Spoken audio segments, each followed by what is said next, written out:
Well, we talked on last week's show about lots of ups and downs for the Brewers so far, and turns out the exact same thing continued in the last week. A 3-3 homestand for the Brewers, featuring a couple of really nice wins and then two blowout losses within the three losses. So a lot of what we've already seen already from this group might get a little repetitive in this episode, given that reality. But we're going to break it all down for you within the next 90 minutes or so here. I got to give us a little bit of a buffer in case we go past that.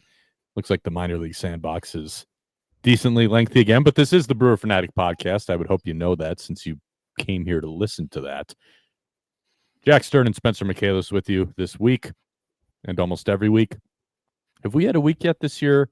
We might have one coming up where I have to miss an episode or one of us has to miss an episode, but we haven't gotten there yet since No, the not regular yet. season started. But never know. We're both here for now, though. We'll have it all breaking down for you. Before we jump in too far, though, I have to ask Spencer how he's doing, since that's just the way these things start. How are you doing, Spencer, since I last saw you in person yesterday? Yeah, since you saw me, I mean, I really feel like I've grown as a person. There's been a lot of change in my life.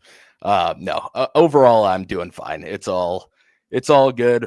No Brewer game tonight, so an easy night for us to record. We love those. The Thursday off nights have been fantastic for us, and there's a reason we do it this day for the listeners. But the day games, the off nights, I think we only have a couple this whole season that should actually make it difficult for us to record on Thursdays outside of our own schedule. So I'm looking forward to being able to do this as often as we can for sure. But yeah, generally doing pretty well. Baseball on our own side of things has sort of wrapped up. Just a few finishing touches this weekend, and then we'll have a little bit more free time, Jack, just a little bit more. But yeah, everything's been good.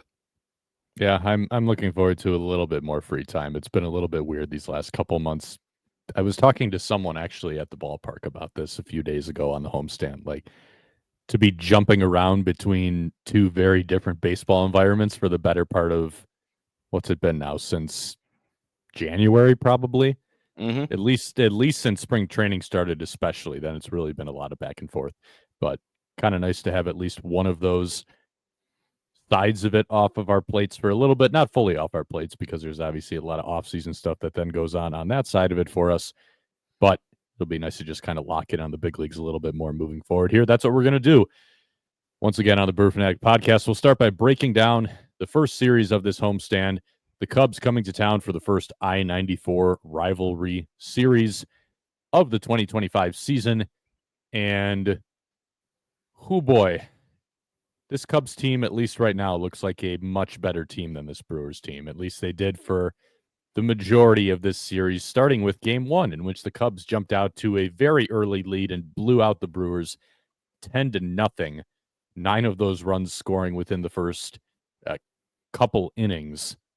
Things settled down a little bit after that, but game is pretty much already sealed at that point. The Brewers made a slight adjustment to their pitching plans for this game, and they ended up using Tyler Alexander as an opener for Quinn Priester. I could see what they were going for. You got some lefties coming up early on in that Chicago lineup. Turn Ian Happ around, have a lefty face Kyle Tucker the first time through. I can see what Pat Murphy and the Brewers are going for here, but it did not work out for either pitcher. Tyler Alexander came into the game right out of the gates.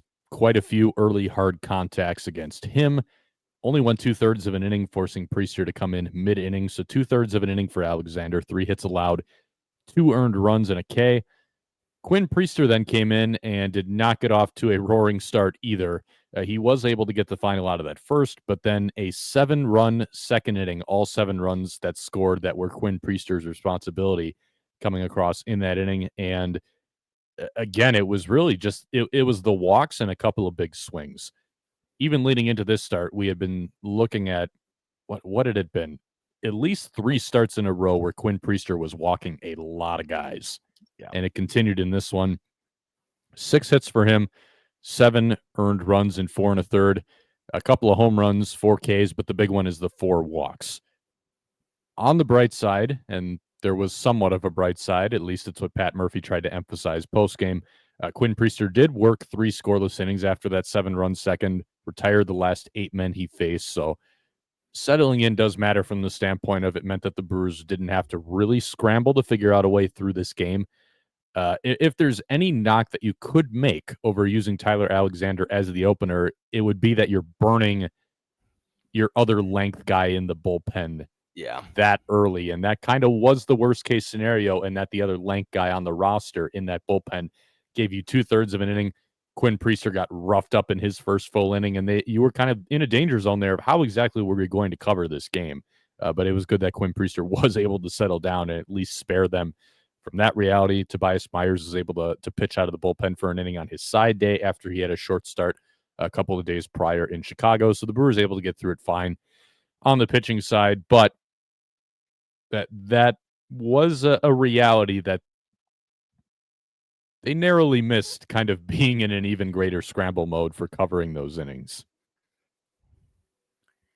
Yeah, I mean it's a good point, especially you don't have a guy like Elvin Rodriguez in the bullpen as well. So at that time, and yeah, it is the one guy who can give you more than like 2 max in terms of innings, and we saw it last year. It worked really well with a guy like Jared Koenig.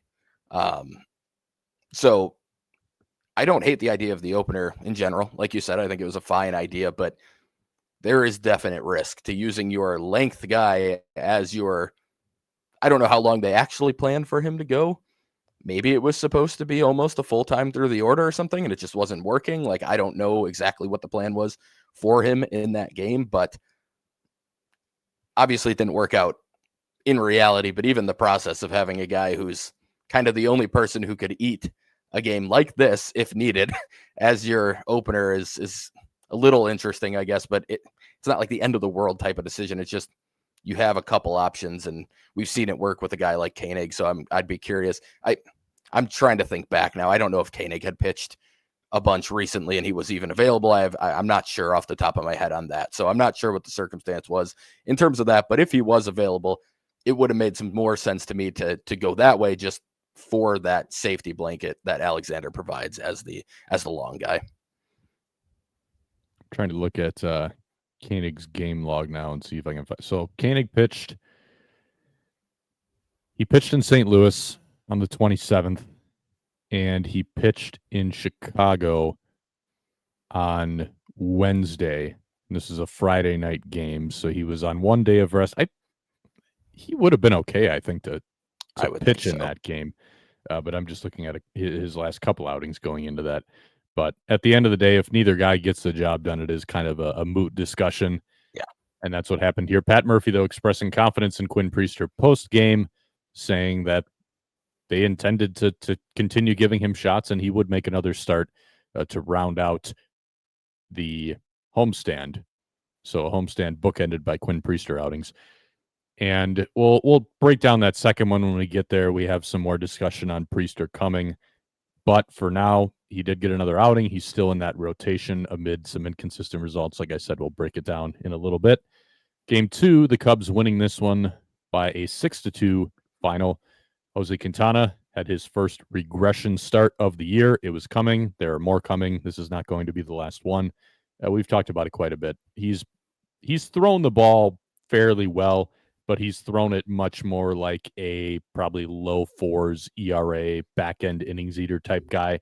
And the results are going to start trending closer to that. He had that in this outing.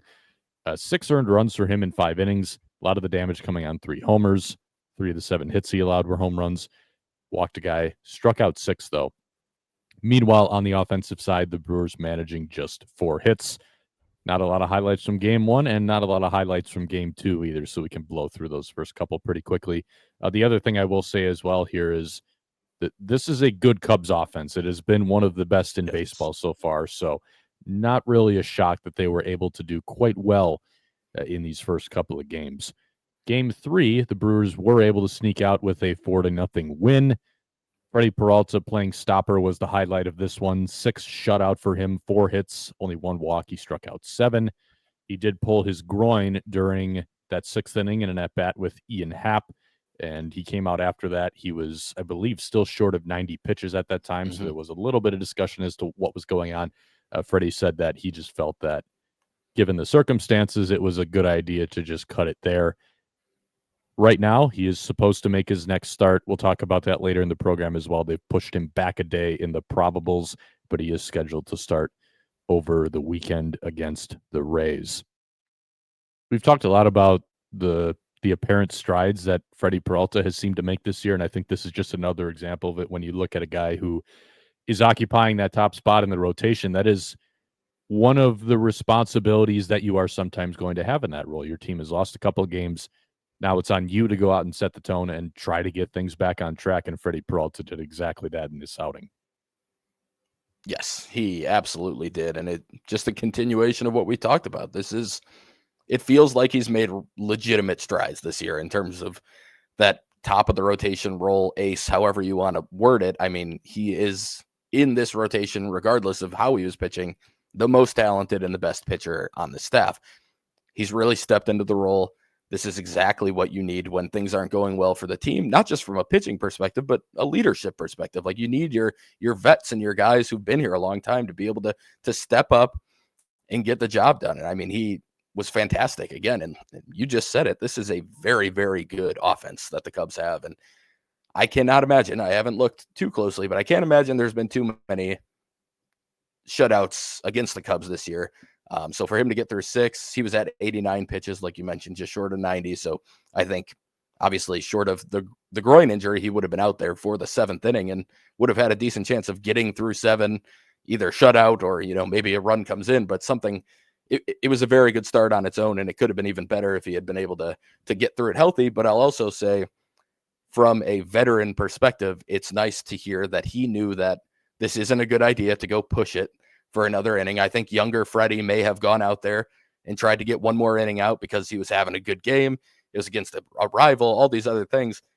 And then he might not be making this next start, and he might end up on the IL, and then the Brewers are down a pitcher. So that's even another thing that you can say is like maybe a sign of some maturity and some growth from him. So just overall, a continuation, like I said, of a really, really good start for him so far this year. The Brewers on the other side of the ball scoring all 4 of their runs in the bottom of the 6th, and it really helped that Shota Imanaga came out of the game mid-inning, sustained a hamstring injury covering first base. Cubs having to go to Julian Merriweather in emergency relief, so he didn't get to warm up in the bullpen, warmed up on the game mound. And his very first pitch went to the backstop, and that allowed the Brewers to get on the board for the first time that afternoon. Daz Cameron knocking in a second run with a base hit to right field, and then Caleb Durbin capping the scoring with a 2 RBI double. The Brewers coming away with a 4-0 win to salvage the series against the Cubs. The first matchup between these two teams, again, I'm curious to see how the rest of these matchups look, because yes, this is a Brewers team that is not playing at full strength. And I will note as well, I think there is some offensive regression coming for that lineup in Chicago. It's a good lineup, but is Michael Busch going to OPS almost 900 the entire year? I don't think so. I think some of the strides from PCA are legit this year, but the plate discipline is still not that of someone who is going to be hitting again with a near 900 OPS. There are some dudes in that lineup. Kyle Tucker is someone who has not gotten nearly enough attention for how good he's been for about half a decade now. He's a legitimate bat in that order. Seiya Suzuki's always had a lot of power. They have dudes in that batting order. Carson Kelly, too, though. He's not going to be OPSing 1,200 all year. Like, there is some regression coming for this lineup. At the time they faced the Brewers, I believe they were 3rd in weighted runs created plus. I don't think they're going to finish there. Top 10, I think you could very easily make the case that they are going to finish top 10, within the top 10. I would expect that. Top 3, not so much. So kind of a combination of, I do think this Chicago lineup is quite a bit better than this Brewers lineup. I think this Chicago team is better than this Brewers team. I already had them preseason winning the division ahead of the Brewers, but I think the Brewers did also run into them at a time where this offense was especially hot. Yeah, I agree. Kelly, if you hadn't said Carson Kelly, I was going to have to point that one out, because that has been, I mean, good for him. And I should note, like, the production is backed up by most of the peripherals so far. There's just no reason for him to have broken out like this that I can see. Like, if you look at his Savant page, and I talked a couple episodes ago that, like, yeah, don't just look at the sliders. There's more to it. But when there's as much red on his page as there is, like, yeah, he's actually legitimately hitting the ball hard. It's not like he's poking a bunch of Wrigley homers just barely out or anything. Like he's hitting the ball really well. I just don't buy that he's going to keep up even close to that type of production on the surface or below. But yeah, it's a good offense. It's a very good offense. It's a good rotation. It's a solid rotation, and they just added one of their top prospects to that rotation today, Cade Horton. The bullpen it's going to be interesting for them. They do have some other Presley. We knew Presley was cooked. That trade did not. But now we've seen on the field like confirming that Presley is cooked. He's yes. The 7 runs without it recording an out in extra innings the other day. That was a pretty surefire sign that it's just not there anymore. Did you see the strikeout rate even before that outing? He had like I didn't look at the rate percentage. I think it was like 8% or something. It was like 3.5 per 9. And that was like 7 outings. I mean, it's been going down. Yeah, it's been going down for a couple of years now, but that's a real steep fall off. So, the bullpen's going to be a struggle for them. But if there were going to be one of those 3 that you're not great in, I think you would prefer it be the bullpen. I think you can kind of work around it. Guys are going to get outs on nights. If the offense and the starting pitching are both doing a good job, you're going to be in a good spot most nights when the bullpen comes in. So, it'll be interesting. I agree. I don't think they're a top 3 offense, but top 10, I absolutely think they are. And I've kind of said for a while that Kyle Tucker's kind of like the Freddie Freeman of the AL before Freeman went to the Dodgers, where it's just like the dude just mashes every year. And I don't think people really fully grasp how much and how well he hits every year.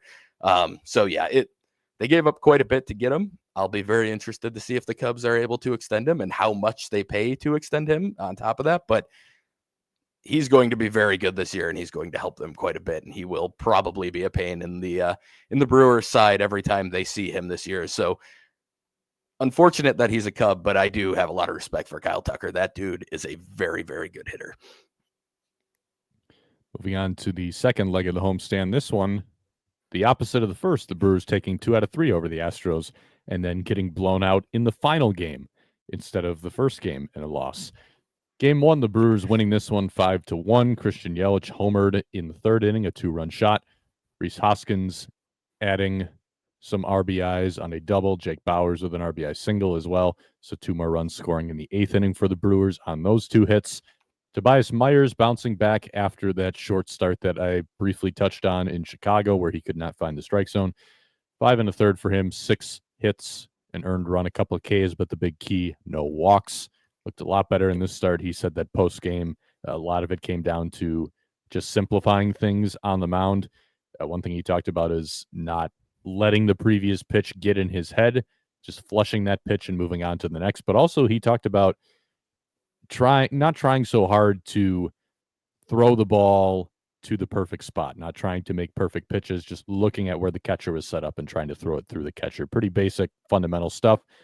But you hear these guys talk about it. It applies at every level. So certainly helped Tobias Myers in this outing. He was not able to get out of the 6th inning. That required Nick Mears to come in with the bases loaded after a jam that was partially created by some defensive struggles. Tobias Myers making a throwing error on what could have potentially been a double play ball hit back to the mound.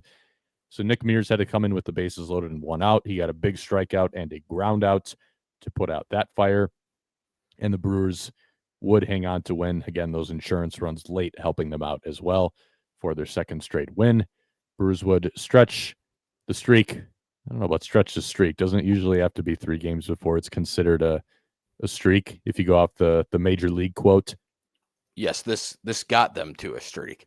And then the streak promptly concluded. So the Brewers got to a streak in game 2, their 3rd straight win, squeaking out a 4-3 victory.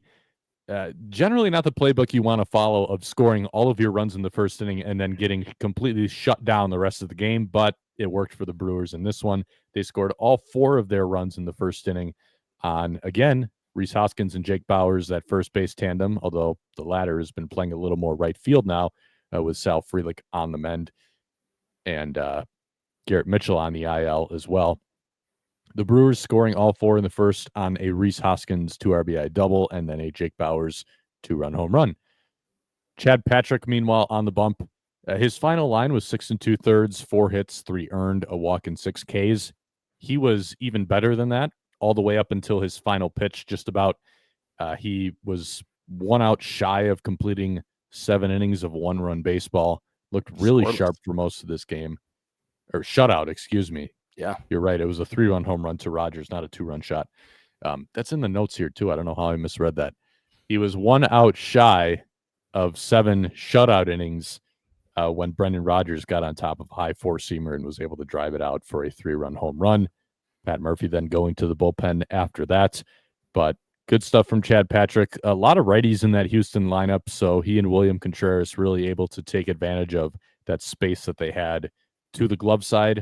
A lot of cutters and comeback sinkers for him. If you look at his pitch plot from this start, just about everything is over or around that glove side third.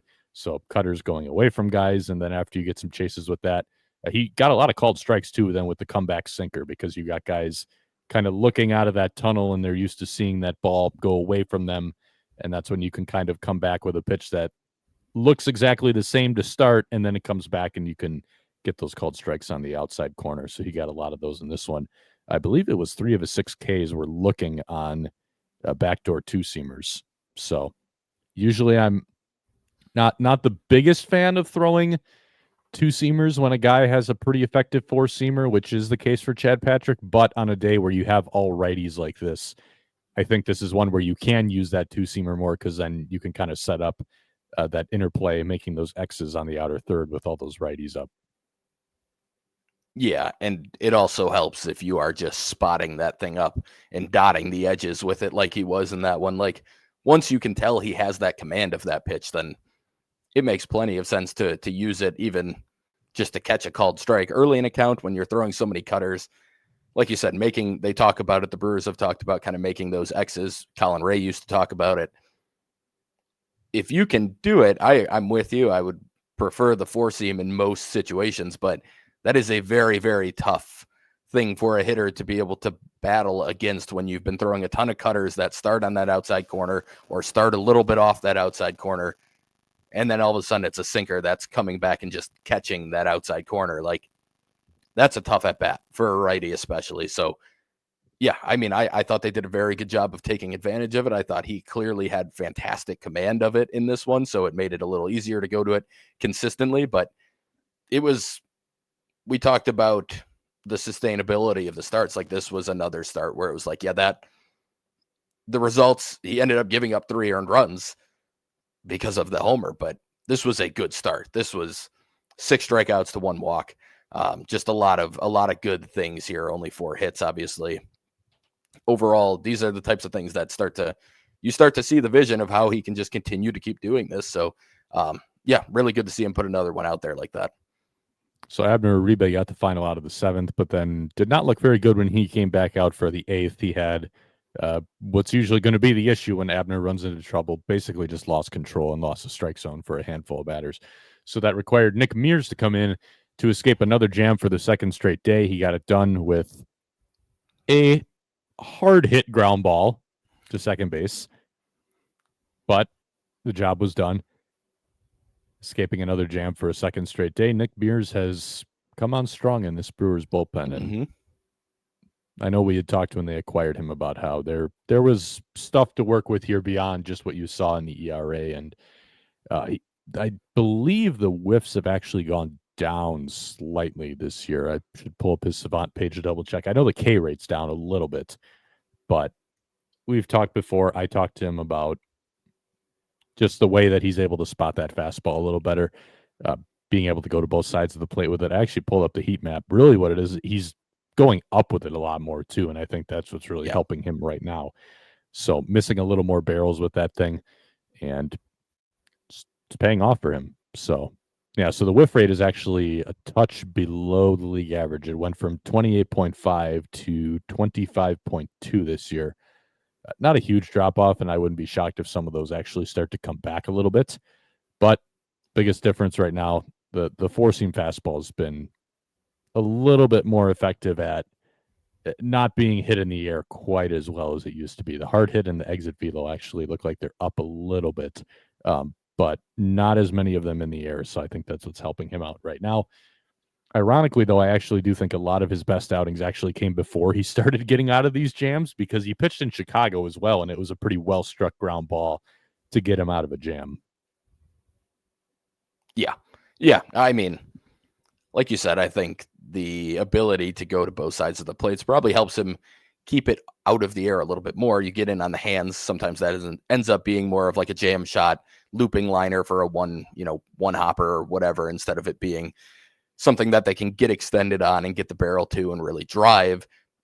Actually, thinking back, like I would have to go back and look, but it also felt like a decent amount of the homers he gave up last year were actually to the opposite field, which makes sense if he was having trouble with getting anything to the arm side against righties. But yeah, I mean, just the ability to go both ways with it. The breaking ball's been looking very good. So even I would be curious how often he's getting that for called strikes, dropping in the breaking ball for called strikes versus last year, because I don't remember him being able to land it a ton last year. And this is off the top of my head. I could be totally wrong, but it does feel like he's able to get ahead, or even, in an 0-1, 1-1 count, drop one in and get himself into a good pitcher's count too, a little bit more often this year. So off the top of my head, that might be what's going on a little bit more. But yeah, I agree with you. I think he's gotten out of these jams, and the one in game one was legitimate. Like, he did a really good job there. Game two, that ball was hit hard to Ortiz. That ball was smoked. But you get a little lucky sometimes. And I think you could look at last year's time with the Brewers and say that he was also getting a little unlucky, that pretty much every ball in the air was leaving the yard, and there wasn't a lot of things going his way. So a little bit of luck is never going to hurt anybody. But I think just generally he's been really solid this year. And we talked about it last time. I think he's one of the most trustworthy relievers you have right now. Game 3 of the Brewers going for the sweep, not able to get particularly close to one. Another blowout loss for the Brewers, 9-1. Houston taking this one. Quinn Priester was part of both blowout losses on this homestand. He was actually pretty solid for the vast majority of this start, though, getting a lot of balls on the ground with the sinker. Kept the walks under control until he got to that fifth and final inning. That fifth inning was just really, really bad baseball all around. The sixth inning, too. Let's relive most of that sequence here. So Quinn Priester starts the inning with a leadoff walk. So you're already violating one of the fundamental rules of baseball. You don't walk the leadoff guy. Good things never happen from that. You don't walk the leadoff guy, and you don't walk a guy with 2 outs.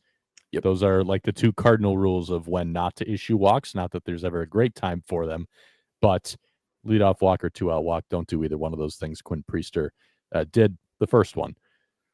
Then there was a ground ball hit to second base. Potentially could have turned 2. At the very least, there should have been an out recorded on it. And instead, Caleb Durbin made a fielding error. I don't know, man. The footwork still, and this one was a little more surprising because it was at second base. Yeah.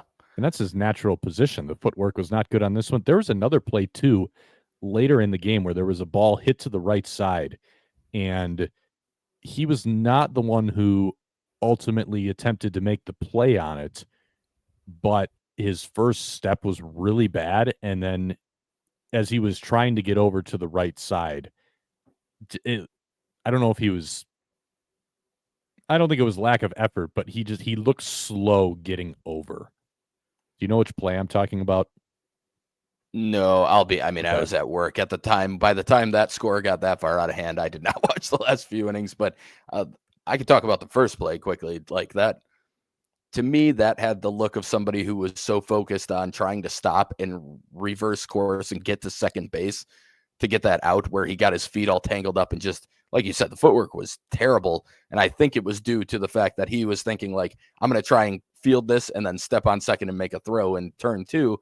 I don't think he had much of a shot at doing that, even if he did field it cleanly.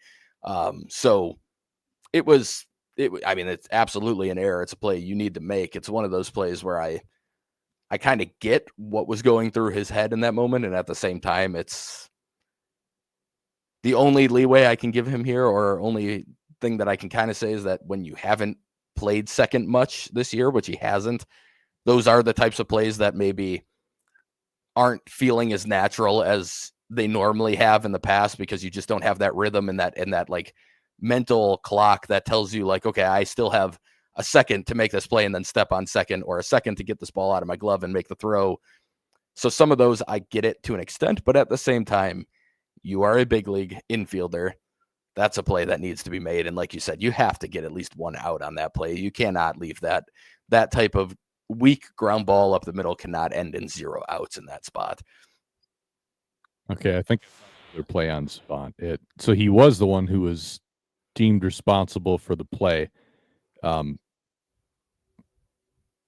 I should just pull up the video here just so you can take a look at it too. Let me know what you think of this, if I can get this to work.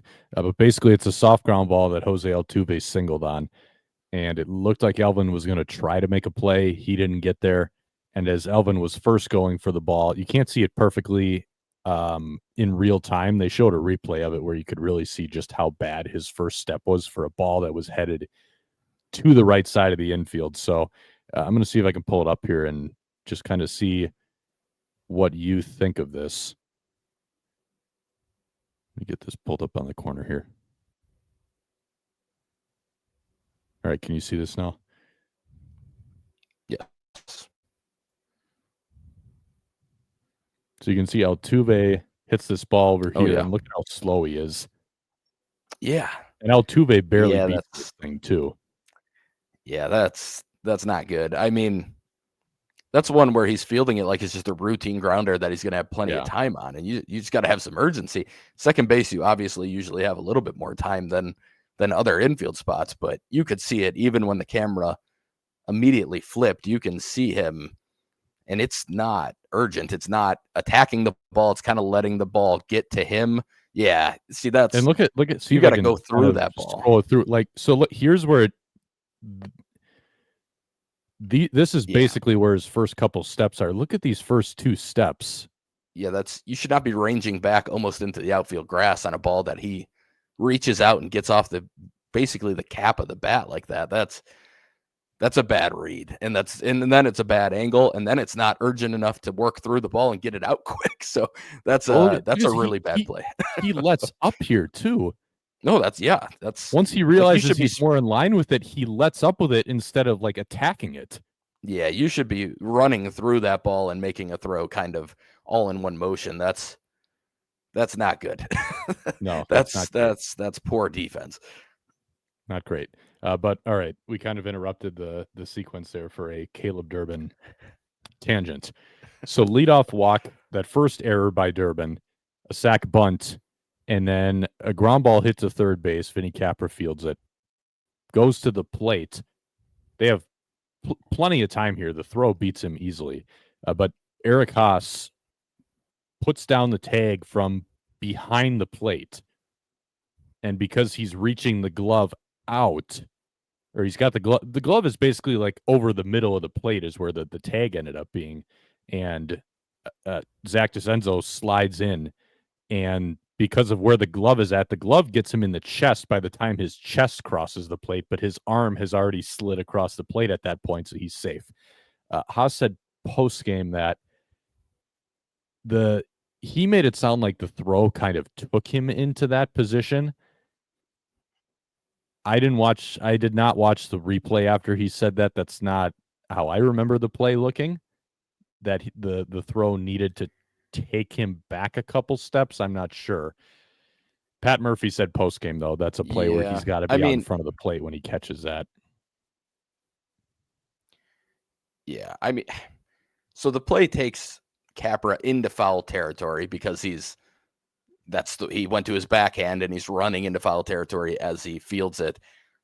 So I guess in terms of the angle to like give himself room to see around the base runner coming, like maybe you have to back up a little bit, but it still doesn't seem like a play where you need to be completely behind like he had both feet basically on the back of the plate. And even then, once that happens, you shouldn't just be like, he basically just laid the tag down like he's an infielder on a stolen base or something. Like you should be trying to almost dive at the front of the plate and go for the hand. You always go for the hand, because if he lifts that hand up, then you try and get the arm or anything else or the chest at that point. but you don't swipe towards the middle because, on a play like that, they're just going to put all they have to do is touch home plate. It's not like they have to hold the base like at second base. So you got to go for the inside hand, the one that's sliding directly into the plate. And like nothing he did there was very by the book in terms of what I would expect. And I mean, you pulled up the video here. Even as he's about to catch this throw, he should be stepping up right now to go catch that throw and put himself in a spot where he can just tag him. He's stationed behind the plate. And you can see at this point, he's not making any effort to go get this. No, he should be going through. It's almost like the Durbin grounder we just looked at. Like he should be almost attacking that ball and then meeting him for the tag. He basically let DeCenzo come to the plate and then tried to tag him in that moment. And that's just not how you do it. It is how you do it on a stolen base or whatever as an infielder, but it's not how you do it on a play at the plate as a catcher. That was, just seeing where you have it paused right now. Like that's just bad. That's not good. It's not good fundamental baseball. And that's the theme we've talked about. This is a team that's been known for good fundamental baseball, and they're not doing it. They're just not playing that brand of baseball. And I mean, once you saw the replay, is a 100% easy overturn. It actually took way longer to overturn than I thought it was going to. I was like, it took me like one look. I'm like, well, that's obvious. Maybe they thought with the sliding mitt that his hand was like hovering above the plate for a second or something. That's the only reason I can think for it taking like a minute and a half to reverse that call, because it didn't look very close. But I mean, just not good, clean baseball. And that frustrates me to watch way more than like guys aren't necessarily hitting right now or pitchers have a bad game. Like that stuff happens. There's going to be errors too.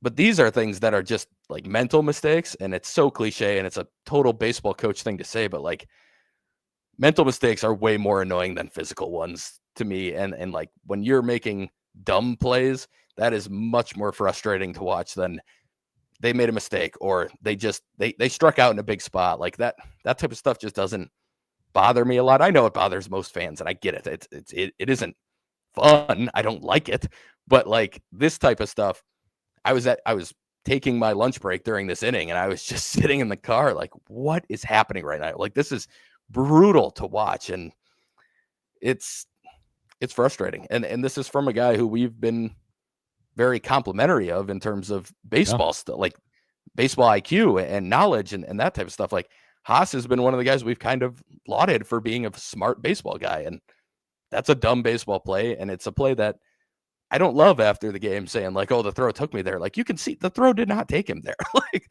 that sounds more like an excuse than a reason of being like, I just had my feet in a bad place and that was on me or something. Like I'd like to hear that instead of the throw took me there, because it didn't. You can see it on that replay we just watched. It just didn't. So kind of compounds the annoying nature of that whole inning when guys don't really want to take responsibility for that play, because it'd be an understandable thing, but I'd like to at least hear him, I'd prefer the players admit when they made a mistake rather than kind of give themselves an out like it sounds like he was trying to do. And I'm not saying that he's, a huge excuse maker or anything, but that's in that moment, that sure sounds like one to me.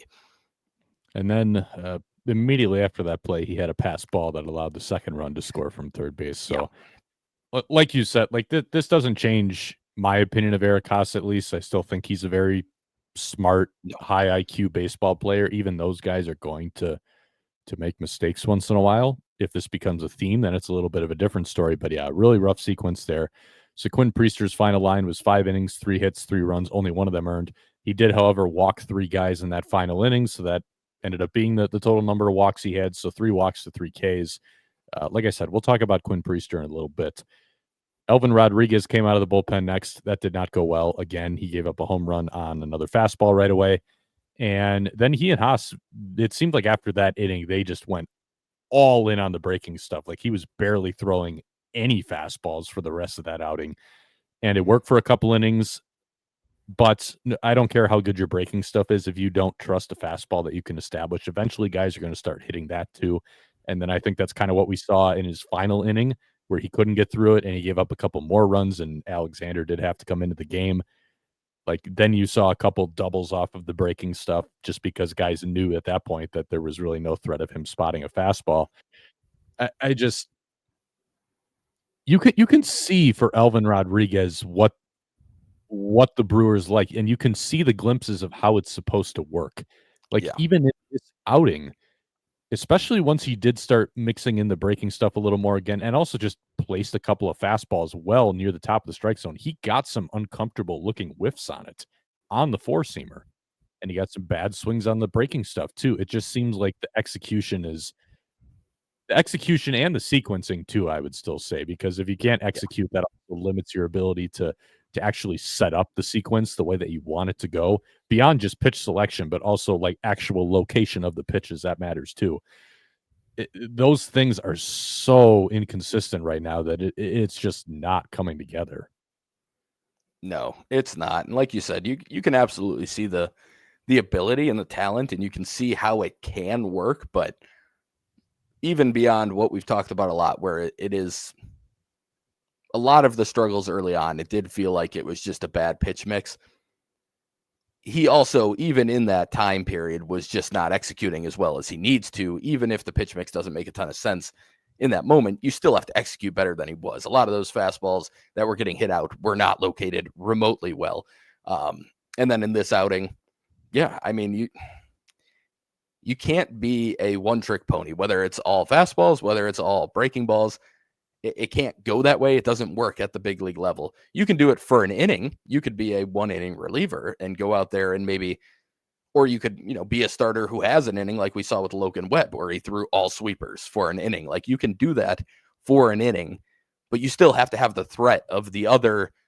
Really, it's the velocity difference that makes a big difference in these things. Like if you are only sitting on low 80s pitches, even if they move a ton, and even if there's two different movements on them and a sweeper and a curveball, it's still a velocity band that you're just sitting on like 3 mile per hour difference. And that gives you a chance to either guess right or read it early. And if it's a bunch of fastballs, then you're sitting on the cutter fastball velo band, which is like 4 to 5 miles per hour. And again, same situation. You can kind of sit on one of them, or it just gives you an opportunity to recognize the cutter right away or jump on the fastball. And it's like, you got to have them all working in tandem. He has not been able to do that. They haven't helped a ton with the way that they've called the pitches. But yeah, right now it's not working, and he obviously was sent back to AAA after this one, and for good reason. I mean, obviously he wasn't going to be available for a while as well. That factored in here, but he's still got work to do, and I'm not ruling out that he can help the Brewers this year, because I do think that the stuff is there and that there is an outcome where he can be helpful for the Brewers. But right now, what he's putting out there is just not good enough, and it's also just not really seeming like a great fit with how they're trying to utilize him. So for now, I think a little lower on him than I was coming into the year. I really did like the stuff, and I'm still not saying that can't happen, but it seems like it's a little ways off right now. There's still a lot of work in progress for him. 4 walks for him in this one. That was the big one too. A lot of fastballs that either were nowhere close or they were right down the middle. It earned a pretty Mm-hmm. critical comment from Pat Murphy. He said post game, you can't come in and walk this many guys because we're not hosting tryout camps here. So not great reviews from the skipper for that outing, Elvin Rodriguez. He was going back down regardless of how he pitched, given how many pitches he threw. But that kind of has me wondering if it might be a little while before we see him again now, even Yeah. with the possibility or the capability to give a little bit of length.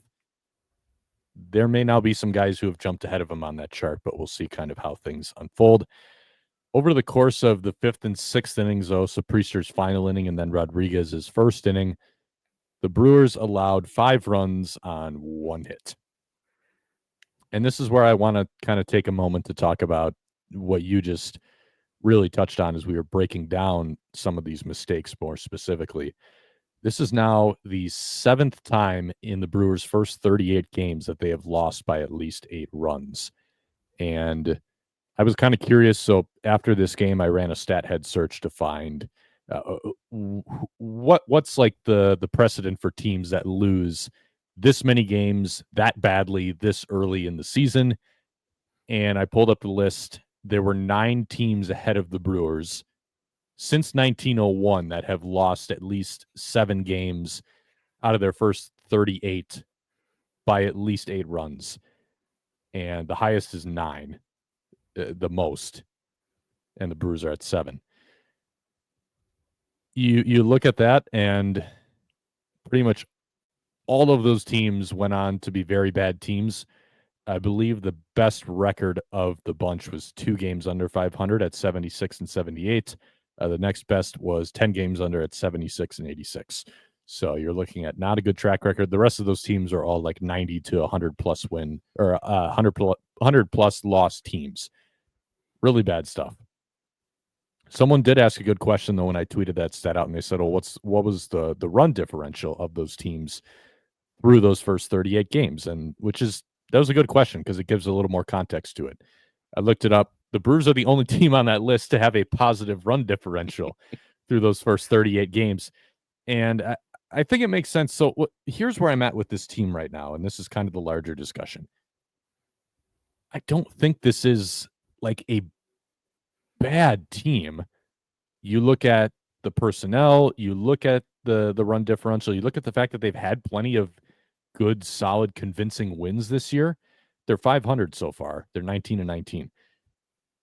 But I do think we are getting to a point where it is fair to at least acknowledge that good teams do not do a lot of the things that the Brewers are doing as frequently as they are doing them. I think it is fair to call them out on that stuff and to not press the panic button based on that stuff, but to at least start saying like, hey, this is a thing that's going on. We should maybe start paying a little attention to it instead of just every time they get blown out, say, well, it was one game, small sample size. These things happen.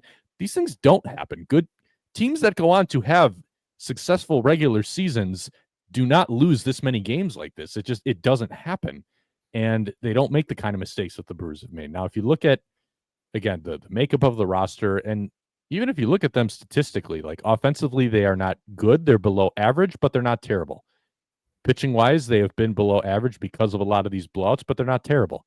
Defensively, they make a lot of mistakes. They've made mistakes so far, but because they still have that much athleticism, it's mostly the same defensive team. In fact, the only key loss was one of their worst defenders at shortstop last year, Willie Adames. So they still come out positive so far on DRS and outs above average. But in terms of fielding percentage, they're near the bottom because they make those mistakes. So I think if you throw that all together, they are an okay defensive team now instead of an elite one. And they should still be elite, but now they're okay because they make too many mistakes. It's kind of the same thing on the base running front, too, where they were one of the best teams in baseball at base running last year. And you still see a lot of that. They're still in the green on base running value, but they're making mistakes on the bases, too. And that kind of cuts into that as well. So it comes out as now you're okay at base running with too many mistakes in there. Like they're doing a lot of things so far that historically only bad baseball teams do at the rate that they're doing them. And that's really what my point is here. And I think that that's something that we got to start monitoring. Just and we've talked before about the fact that it seems like Pat Murphy is trying to pull so many strings to fix this and it's not getting better. I think that's also what we've talked about is more alarming. The fact that Murphy is already feeling the need to do a lot of this stuff. And then 3 days later, he's trying to do something else because the last thing didn't work. So they still have plenty of time to get this thing on track. They have guys who are coming back from injuries, potentially. But then again, I mean, every club deals with injuries too. I don't like to give teams that much of the benefit of the doubt on that front, even though it has been kind of ridiculous, the number of starting pitchers, specifically that the Brewers have lost. But they're doing a lot of things that good teams don't do. So kind of where I'm at with this group now is I don't think they're bad, but I am having a harder time believing that this is going to end up being a successful baseball team. It feels like 500 is a fair gauge of how they've played so far. And if they stay in this cycle, that's probably where they're going to end up. Yeah. Yeah. Can't argue with any of that. I mean, even kind of, I talked about, Haas making some excuses. I didn't love after the game, I heard one of the quotes from Pat Murphy's press conference, and it was like, "Well, we're inexperienced and we're really injured right now." And it's like, yeah, They're you not that kind of are. inexperienced. You're not that inexperienced. Most of these guys were on the team last year or on a team last year. Durbin's really the one semi-everyday player, and I guess you could say Isaac Collins, who in the field and on the bases and doing like he hasn't been one of the people who's making dumb mistakes that I can think of. Like he's been fine for the most part and he's hit okay. Like Durbin's like the one guy who's getting regular playing time who didn't already have at least a year of major league experience under their belt. And like you said, the injuries are mostly on the pitching side of things. So the mistakes that are being made in the field just that doesn't ring as a good excuse to me. It doesn't. I just don't buy that. Like that doesn't feel like a good reason for what we are seeing. And yeah, I'm with you. I mean, like I think they're gonna fall apart? No, I don't really expect that. But this current iteration of this team, even with guys like Savali, and we're gonna talk about there's a bunch of rehab assignments going on for the starters and the pitching staff right now. In general, we'll talk about that right in a few minutes. But even with all of those guys returning, like the current version of this team just doesn't feel like a team that ends up being much more than 500-ish. And I think you're getting to that point. We've had questions about this. We've talked about it where it doesn't necessarily need to be as successful as the Willy Adames trade was, because it's hard to imagine any trade being as successful as that one was. I mean, he took the NL by storm the moment he came to Milwaukee pretty much and was fantastic that whole rest of 2021. But like, I think you need somebody on the left side of the infield who's going to give them a jolt and give them something from one of those two spots, because they're just still not getting it. Like Durbin has not. He's been better offensively, like we thought he would be, than the other two, but it hasn't been good. The defense hasn't been good. It feels like they need, if they're going to make a legitimate run at a playoff spot, it feels like they need a change at some point soon, and a boost and some sort of injection of energy, or just injection of talent, really, more than anything else. And it probably would have to come on that left side of the infield. So I still don't know who that is. I don't know where that comes from. I mean, I remember that Willy Adames trade dropping. It came out of absolutely nowhere. There was not a hint that Willy Adames was available. There was not a hint that Willy Adames was going to be traded. And then it dropped that the Brewers were acquiring him in the middle of a random day in the middle of the week. It might take something like that. And it kind of feels like it's going to, if they're going to make much more of this season outside of, sticking around 500. And I say that, and if they are sticking around 500 and the team kind of thinks that's where they're trending, then they might trade some guys like Reese and Savali and other expiring deals that we talked, Quintana, at the deadline, and then maybe they do fall below 500 by the end of the season. But considering or assuming this whole team stays together, I think what they are right now is kind of what they're going to continue to be, unless I still can't shake, the only thing I have that could change with this current team is Yelich and Contreras both really, really figuring it out offensively. Like if they can come together and be legitimate middle of the order bats that we've seen them be before, maybe that changes things on offense drastically enough to make a big jump. But short of that, it just still feels like even that might not be enough, and you're still going to need another big piece added. So yeah, it's a weird spot to be in. It's not something we have seen for quite a while from the Brewers, and it's been kind of hard to put a finger on exactly why it's happening, but it sounds like that's the case from the managerial side and from the team itself as well. Like they're just not really able to figure out what it is that they need to fix. You talked about guys who have the potential to heat up. Yelich is going to be better than he's been so far. I'm agreed. Based on the way he looks, I don't know that he's getting back to. Well, he's definitely not getting back to where he was last year. That wasn't going to happen either way, just because that was such a great of a season. But we did get a question on him later on, so I'm not going to dip into this too much. But there have been some things in the swings and the way he's looking in the box that I'm getting a little more concerned about at this point, and we'll touch on that when we get there. But I think he's going to be better than he is right now. He's not going to be an 85 WRC plus guy for the entire season. I would be willing to bet he can at least get to average, probably better. However, you probably also have to count on like Sal Frelick's offense is going to go the other way. Jake Bauers' offense is going to go the other way. So I don't even know if I fully buy well, they're okay and these guys aren't hitting. Yes, that's true, but they also have other guys on the flip side who are hitting who are probably not going to keep hitting like this. So I think it kind of comes out in the wash a little bit, or at least a lot closer to that than some people realize. We talk plenty about, this lineup going into the year. The issue is still that they don't have enough power. Yeah. And they are as a team like right about where I thought they were going to be on offense. They have a 90 WRC plus right now, mainly because they've only got 31 home runs this year. The OBP could be better too. The OBP is not as good as it was in the past either, but I mean, they are not doing well at driving the baseball because they didn't add anyone who can really drive the baseball. They're 23rd out of 30 teams in home runs right now.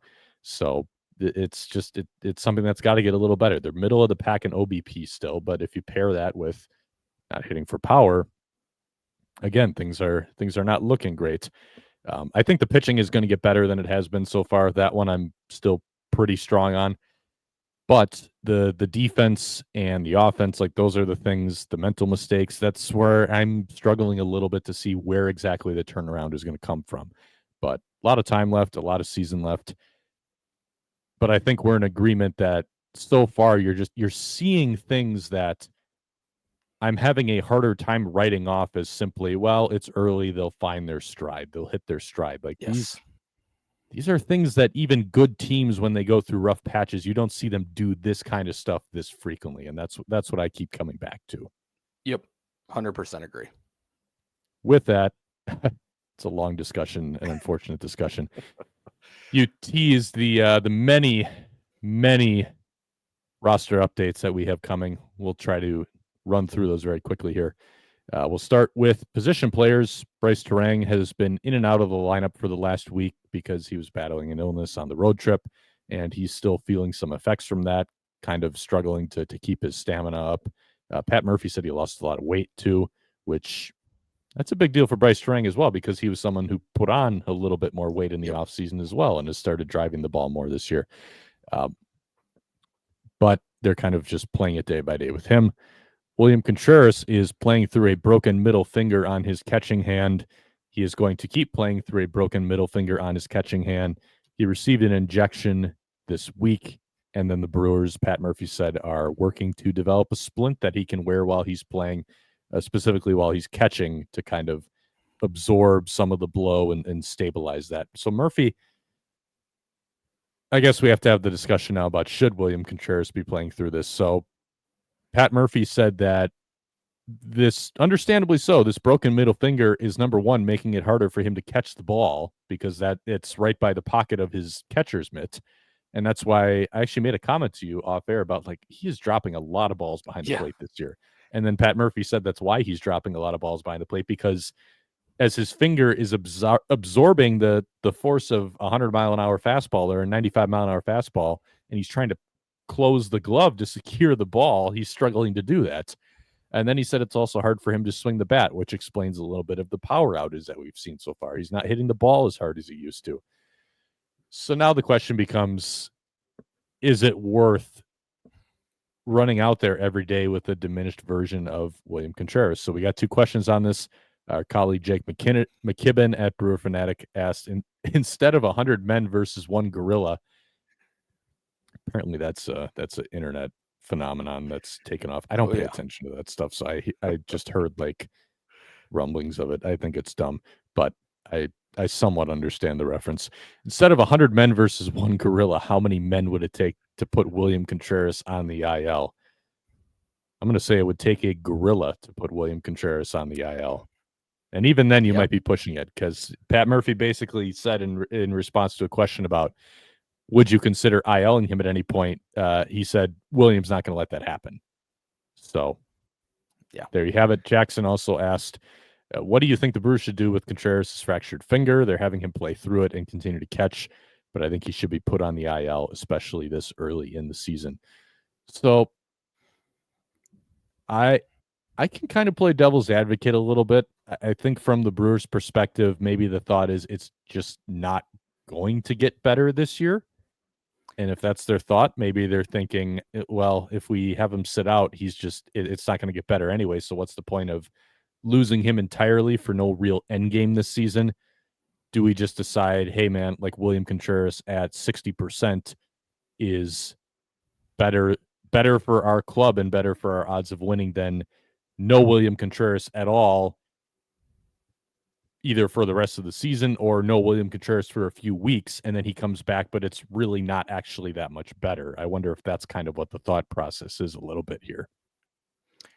Yeah, I think that's the question, is whether it would actually heal if they put him on the IL. Because if he's going to go on the IL and it's not going to heal, then that kind of defeats the purpose. And you have to bring up a Jorge Alfaro or somebody like that to take over for the couple weeks that he's out. And is that actually better than a hampered William Contreras? I don't know, but it sounds like if that's the equation they're running in their head, they don't think it is. So I get it. I think if it is a case where like 3 weeks of rest would heal the finger and he'd be fine, then I absolutely think they should put him on the IL. But I don't think that's the case, especially since from the sound of it, this is something that happened last year, right? Mm-hmm. Is that not? Well, okay, so I don't think anyone. They've been a little vague with the wording on this. I'm not going to go so far as to say I know for sure that the fracture dates back to last season. They're saying that like problems with that. They've said that problems with that finger have dated back to last year. So I don't know if that's the fracture or if he already had an issue with it and now there's a fracture. I'm not sure. I know last year he caught that ball funny and it messed up one of his fingers. I don't know if they're talking about the same one or if that's a different one. For some reason, there's a part of me that's thinking that was his thumb last year, but I might be wrong on that. I think it was his thumb, if I remember right. Okay, which makes sense. Which case, that's usually how it would happen. And right, because it would have. I like thought that. It was one that like it hit off like the lip of the thumb of the catcher's mitt and just kind of screwed his thumb up. So in which case, this would be something different that originated last year. I mean, I don't know. I'm not a doctor. I'm not in the room when they make these decisions. So it's tough to say, but yes, you're right. If it's something that would heal up in a few weeks, I think that's the route they should take. But this is somewhat backwards logic from my perspective, but just based on how they're playing it, I think there's a greater part of me that's just thinking they've looked at this and said it's just probably not. It would take a prolonged absence for this to actually get better to the point where he wouldn't be able to help us much anyway if we went that route this year. So we might as well just keep him in there and get 60-70% of him and just roll with that. Yeah, makes sense. I guess then the question becomes also like how much time do you want to give him behind the plate versus DHing him? But that's kind of a discussion we've had already. I wish they would DH him a little more, or give him full days off just for his overall health. But he is definitely someone who wants to be in there every day, and it sounds like that's the way they're going to continue to play it, even as he's playing through this finger injury. Yeah, other guy who is. Go ahead. The framing's actually better this year in terms of the numbers so far. It's obviously not a huge sample to compare to last year, but the framing is better, and we haven't really talked about it. He is actually throwing the ball incredibly well this year, like at an insane rate. He's throwing runners out, and even made a really good play in that Astros series on a pitch that he blocked and also got an out at second on. So, he is dropping some balls, and we obviously know the bat hasn't quite been there, but there has been some positives to him being behind the plate too. And so maybe that's factoring into the equation too, I guess I should say. Another guy who's on the shelf right now, at least, but should be back in the lineup hopefully soon. Sal Frelick, he tweaked his knee on a swing on Sunday. This is the same knee that he told us he had 2 surgeries on in college because he battled some inflammation and some meniscus injuries in that knee. But he got away with just inflammation on this instance. So he said that the last 2 days of the homestand, he really improved a lot. The expectation is that he's going to be back in the lineup on Friday after the off day. Pat Murphy saying that he expected all 3 of these guys we just talked about, Bryce Terang, William Contreras, and Sal Frelick, to be back in the lineup on Friday for the series opener against Tampa Bay. On the pitching side, this is where we have a handful of updates. Rehab assignments. DL Hall is on a rehab assignment that started earlier this week. Brewers are planning to stretch him out, but his exact role when he gets, well, I should say when he's ready to return to the big leagues, that role is TBD. Stretching him out just so they have their options open. But if they decide there's a greater need in the bullpen or that's a better fit, they are open to going that route as well. Connor Thomas earlier in the week threw a 20-pitch side session, and then he went to Arizona to continue his rehab. Aaron Ashby started a rehab assignment in the Arizona Complex League on Tuesday. Aaron Savali is starting a rehab assignment in AAA Nashville. And then Brandon Woodruff made his latest rehab start with Nashville. And the last that we heard in Chicago before he went on that outing, the plan was to either have one more truncated outing after that just to get some work in and then return him to the big leagues, or he could be coming back and making his next start in the big leagues. So we're going to find out, presumably, probably this weekend, what the exact plan is for him, because that's coming up quick. But Brandon Woodruff, it looks like the end of a big league return is in sight, not the end of his full efforts to get back to where he was before shoulder surgery, but a pretty big milestone is coming up for both Brandon Woodruff and the Brewers pretty soon here. Freddie Peralta, we talked about the groin tightness. Sounds like he is good to go. Last time I checked the probables, they had pushed him back to Sunday as the probable starter. Yeah, he is not listed, or he wasn't listed there this afternoon, which was interesting. Push him back again? That's what I've been trying to. They haven't said anything, but he was. I'm trying to make sure it still is, but yeah, it is now TBD Myers, right now. TBD, and TBD. Yeah, it was Freddie Peralta on Sunday, but now it's TBD. Yeah, so we'll see what happens. Maybe it'll be a call up. Who knows? Maybe we'll see. But sounds like they're thinking he's not. The last thinking, at least, was he was not going to miss time. They were just looking at pushing. They said maybe a day or two, so it could be they're pushing him back one more day. I'm not sure how they want to line all that up. We'll find out quickly, though. Craig Yoho, we talked about how he was optioned for, or we talked about him as a candidate to be optioned last week, I should say. He ended up being optioned 2 days after that. Yep. And he was sent down for Elvin Rodriguez, who was then sent back down on Thursday. So there's going to be a corresponding move coming on Friday as well, as they backfill that roster spot in the bullpen.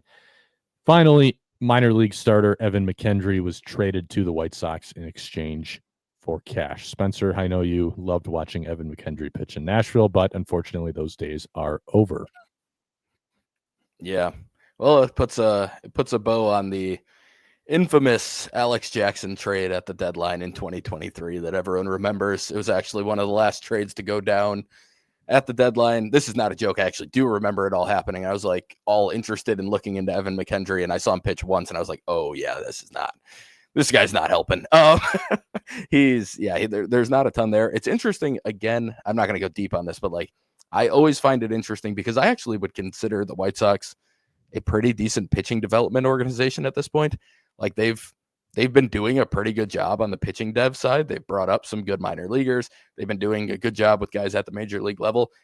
So he went from the Rays to the Brewers to the White Sox, 3 teams that are all, I would consider, pretty smart, good pitching organizations. And I just always find that notable when that happens. So there must be something there that these teams like.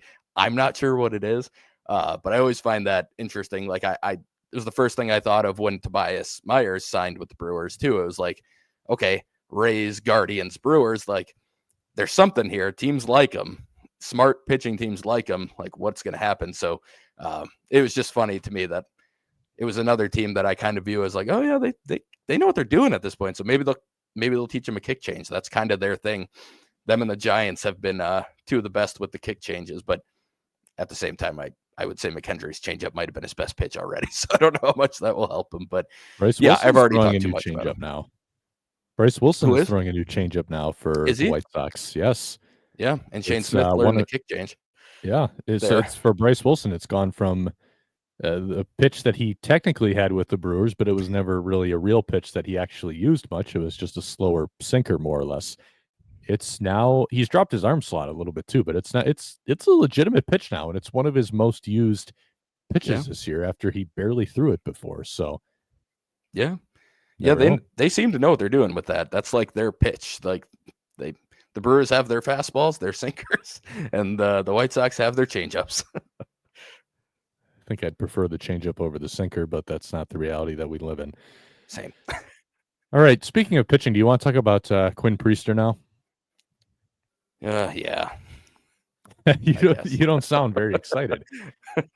So the reason that Spencer doesn't sound very excited is that the Brewers sent the player to be named later in that trade to the Boston Red Sox, and it's John Holibitz, who was off to a pretty fine start this year in the lower levels of the minor leagues. A pretty intriguing prospect. Maybe not someone who was on a lot of people's radars yet, but probably someone who was about to be with the way things were trending for him. I'll kind of let you give a little more of an overview on him because you're the minor league specialist. Yeah, I mean he was off to a good start, and he's a 22-year-old. He's a college pick. He was in low A, so like he put up really good numbers. That's kind of expected if you're going to be anything of substance. So it's not to say like, oh my God, they let go of this guy who's dominating low A. Like he was doing what's expected of a guy who has any sort of legitimate talent. Like you should be doing that against a bunch of teenagers / just turned 20 guys, a bunch of guys who are out of high school, a bunch of guys who don't have as much experience as you. That said, the stuff looked good too. Like it wasn't just, oh, he's getting by on pitchability against guys who don't have as much experience. It was a mid-90s fastball. I didn't see full numbers on it, but people who had some of the numbers talked about how it has a good vertical approach angle. It's got pretty decent carry on it. And it's in the mid-90s, like I said. He threw a cutter once in a while, not super often, but he had a cutter, and it was in the low 90s. He threw a pretty good-looking slider that I thought was probably his best secondary. Changeup wasn't a bad pitch, and he mixed in like a little bit of a bigger breaking ball on top of it, which was a curveball, but it almost seemed like just a not great sweeper. I would say that was the worst pitch of all of them. But this was a guy with at least a 4-pitch mix, maybe a 5-pitch mix with some more development in the mid-90s with a fastball that played really well. He had a 9 strikeout game. I think he had an 8 strikeout game as well. And it's a violent-ish delivery. I'm not totally sold on him being able to be a starter long-term, but he has the type of pitches that can get you by as a starter. So I also don't want to rule that out. It's not the fact that they traded Holibitz or that it's, Holibitz in a Priester deal in general. I think it's just that it was the culmination of the deal that I already didn't love before the player to be named later got named. And then the player to be named later was a guy that I was actually pretty intrigued by. And like you said, not a top 30 guy. I don't even know if I think it would have taken quite a bit of success at the high A level this year to even get on many top 30 radars this offseason. But like, he just kind of had the look of a guy who like, yeah, I could see in a year or two him being like, oh yeah, that's the number 20 prospect in the Brewers system and a guy that could be like a back end rotation guy. Again, you lose that guy on its own. Not the biggest deal. I think it's just the combo of what was already going out in the trade being quite a bit. And then another interesting piece being added on makes it a little bit more difficult for me to swallow from the prospect side of things. So the final package the Brewers sent to the Red Sox for Quinn Priester, outfielder Yoferi Rodriguez, the number 33 pick in this year's amateur draft, and then right-handed pitcher John Holibitz. So look, I mean, it's the Brewers have already let on as much, but it's also obvious from what they gave away. They think very highly of Priester and his ability to be a long-term fixture in that rotation. The question now is, and we've already kind of talked about what we think they're seeing. Matt Truebot actually did a good breakdown of it too. He talked about the kind of movement that Priester is able to get from his slot and how it's not the most conventional. So you can kind of see what they're going for here. The sinker is a very big part of it. They think very highly of Priester. I've been told that like their models like his sinker a lot, which would track. I don't think it's as great as a great of a pitch as they seem to, but this is where we're at. So his first 6 starts as a Brewer, 28 in the third innings, a 5.08 ERA, and largely matching peripherals, a 4.66 expected ERA from StatCast, 4.07 FIP, which is going to be based more on walks, home runs, and strikeouts. 530 skill independent ERA and a 439 deserved run average. He's only got one more strikeout than walk. So 19 walks, 20 strikeouts. That's a 14.5% walk rate against a 15.3% strikeout rate. But the ground balls are there, 57.8%. I actually put up a tweet shortly before we got on for this episode. This is just funny to look at because remember, when they brought in Quinn Priester, we talked about how the fastballs have always been the issue, and the fastballs, he had made them a little bit better this year. He had made the characteristics better this year, but we were still a little skeptical of them. Then you look at what he's done for the Brewers so far here. His fastball run value is, or I'll start with a breaking ball run value. It's in the 81st percentile, so his breaking balls have contributed 2 runs. His fastball run value is in the 6th percentile at -4. So like what we talked about, the breaking balls have always graded out really well. It was always a matter of would they track well with the fastballs or would the fastballs track well with the breaking balls, depending on kind of how you want to think about it. And then also just are those fastballs actually good enough to get big league hitters out? I will say I looked a little bit deeper after I sent this initial tweet out. His sinker, guys have not hit it super hard. The damage, so to speak, it's been a lot of like base hits against it. Guys are hitting almost 300, but they're also slugging under 400. So if you're hitting like 290 against a pitch with an under 400 slug, there's not a lot of extra base hits happening there. Mm-hmm.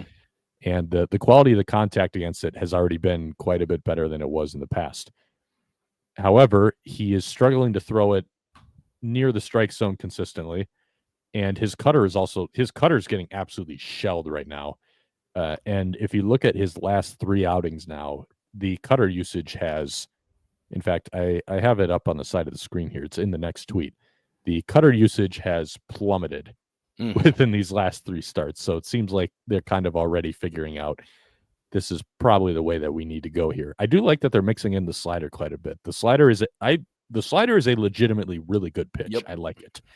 But again here, it's not so much that I think Quinn Priester is like really bad.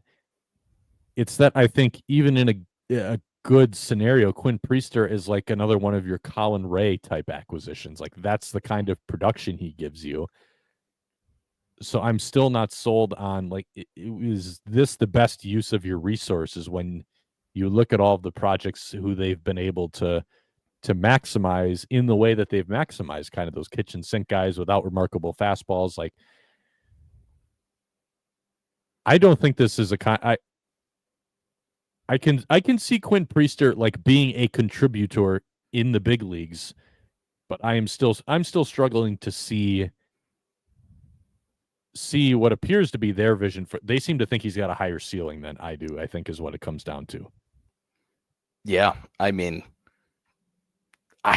I would agree with all of that. I mean, it's a matter of we've talked about on this podcast. We've talked about it well before we started doing this podcast.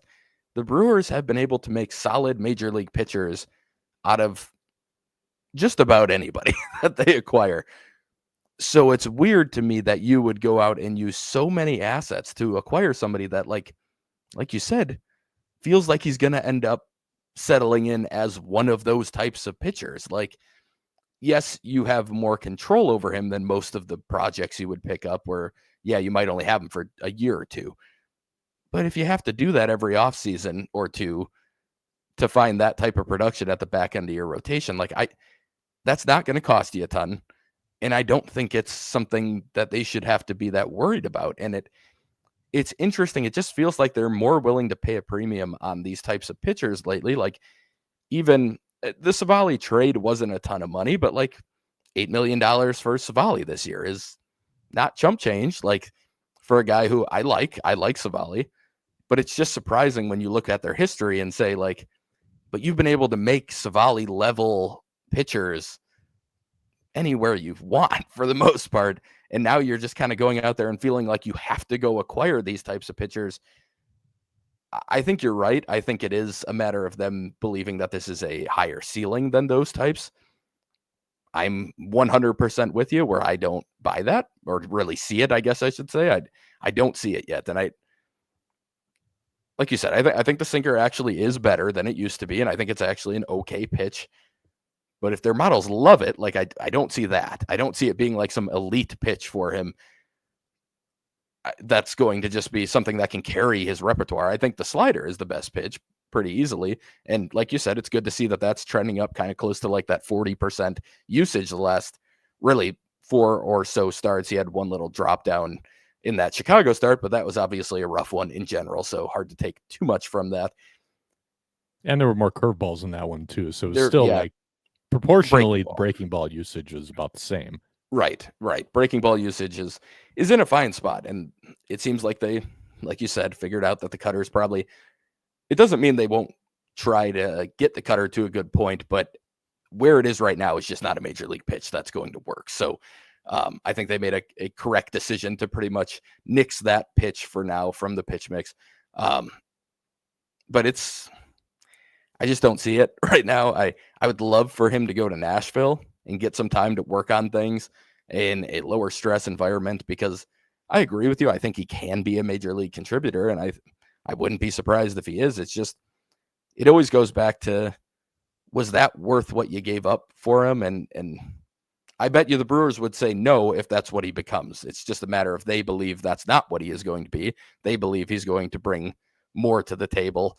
And I just struggle to see that. So it just feels like a lot of resources, like you said. I mean, it's just trade assets. It's also just the ability to, again, in the draft, you lose all this opportunity you could have with that slot money. And like, there's a lot of opportunity costs for a guy who ends up looking like, best case scenario, maybe even a somewhat likely outcome for it, but best case is still, in my eyes, like a 4. Maybe in like a normal solid rotation, I think he's a back end of the rotation guy, even if you're getting the best out of him.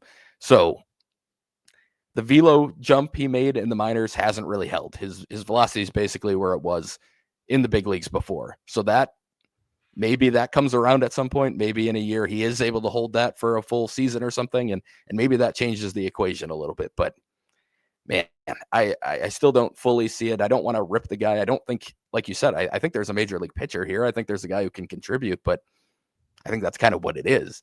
And I don't think there's much more there. And that's where it gets really hard to be able to convince myself that the trade makes much sense. It gets really hard for me to do that. So, yeah, I mean, hopefully the Brewers are right. I'm not rooting against them. I've actually been trying really hard not to say much about the struggles, because I'm trying not to like get into this point where like I didn't like the trade, so I'm gonna immediately jump on anything that goes wrong. There's been some good stuff, but it's still, in the end, I come back to it. I just don't see much more than a back end guy, and I don't see the value in the trade if that's what you get out of it. Yeah, and obviously the final note here is if he becomes what the Brewers think he's going to become, the trade's absolutely going to be worthwhile.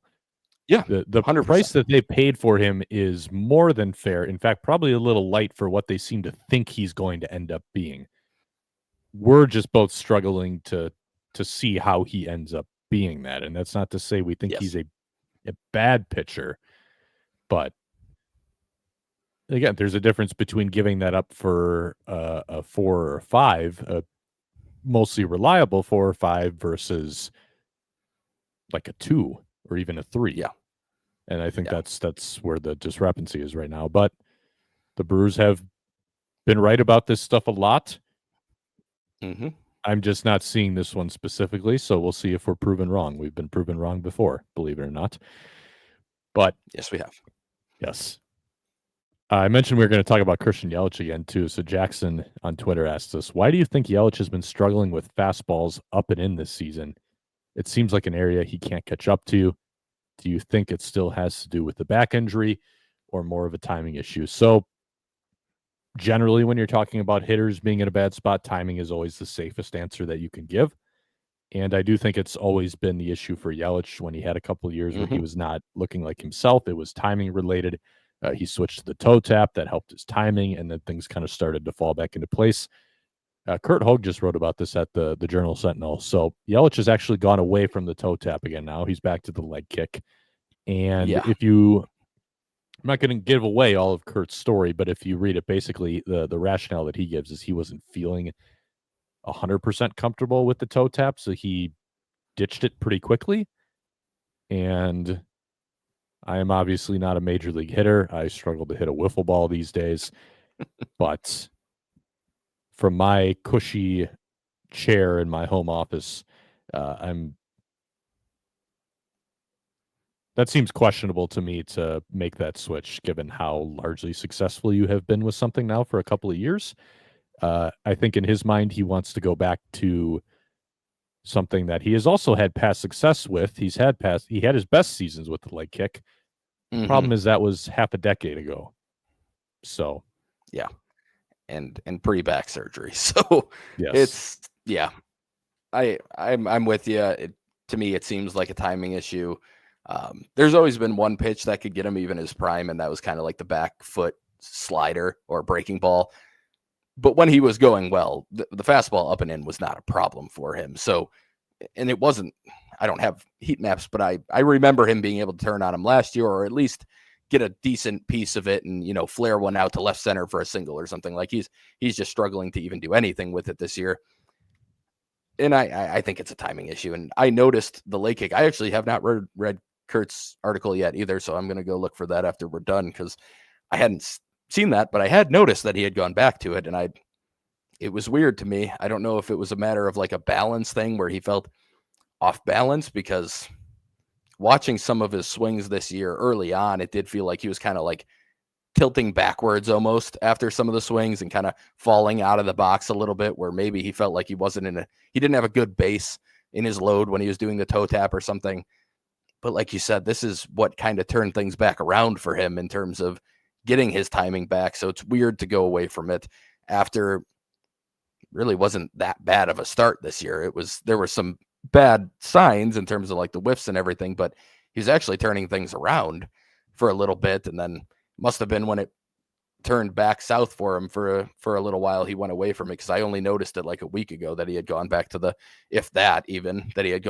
leg kick. So yeah, weird. I think it is a timing issue. I think it's something that he eventually will correct, but I would have preferred that he stick with the toe tap. And again, like you said, I'm not there. I don't know how he feels. I don't know what he's feeling. But in my eyes, it would have made more sense to just stick with what's been working and what helped you get back on time. yeah, I agree with you on that. So we have to talk about kind of what's been going on with him overall. He's for the most part still been hitting the ball pretty hard. The biggest issue is he's not quite squaring it up as well as he was before, but also the bigger issue is just that he's not making nearly as much contact as we're used to seeing. Yes. And it pretty much is on velocity. So his whiff rate overall on fastballs, if we go year by year, 2022, 19% of swings, 2023, 19% of swings, 2024, 15% of swings. And again, I could see that going up a little bit coming off the back injury. 2025, 27% of swings. He is whipping on a lot of fastballs. Yeah. And that's not a good thing. And I think that's even after it's been better these last couple weeks than it was at the start of the year too. So to still see it that high, basically the only other season where he's been remotely at this level was 2020.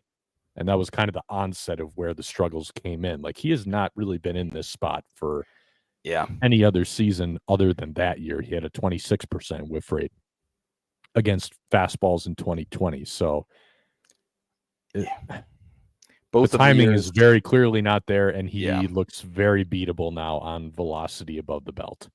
Yeah, both of the years that he was coming off of season-ending injuries that he had to return from. Yelich has always been, like you said, Yelich has always been very, very timing based with everything. When he got into his crazy hot stretch in 2018, he just talked about how, like, yeah, I mean, my timing's just kind of perfect right now. I'm catching everything out in front, and that's what's happening. I haven't really made any true changes. I'm just really good with my timing. 2019, that's what he kind of credited everything to. So you do have to wonder if just losing all that time and all that rhythm, and he's just not quite able to figure it out over the course of time, it might be something that just takes him time to find during the season. And obviously 2020, the season would have already been over halfway done at this point, because it was there would have only been 22 games left in that 60 game season. So he didn't have much time to kind of adjust and figure things out. So we don't know if he would have or not. But I guess maybe that's the hope here, is that this is coming off a major injury, a guy who's very timing based in his swing, still showing an ability to drive the ball when he has connected. It's not like the power is not there still. Maybe it's just a matter of some time here. I don't want to freak out too much about it, but it is interesting that both of them are kind of coming off of extended absences and things that he's working his way back from. And maybe it is a matter of just finding that timing again. So I guess maybe that's the optimistic outlook on it. I'm far from a swing guru. There's a reason why. That's usually not the kind of stuff I break down in any of the stuff I write. But it is funny to me. Like when Yelich was super hot those couple of years when he was an MVP candidate, you would like see people on social media like talking about like, look at how good this swing looks. Or like, kids, try to model this swing. And I'm sitting here like, that is not like, again, not a hitting guru by any means or a swing guru. That is not like a very simple or clean swing. There's a lot of things going on here and a lot of ways that it could very easily, a lot of these mechanics could fall apart for a very inexperienced hitter who is not Christian Yelich. Like this very clearly works for him, but I actually wouldn't really recommend that people follow what he's doing.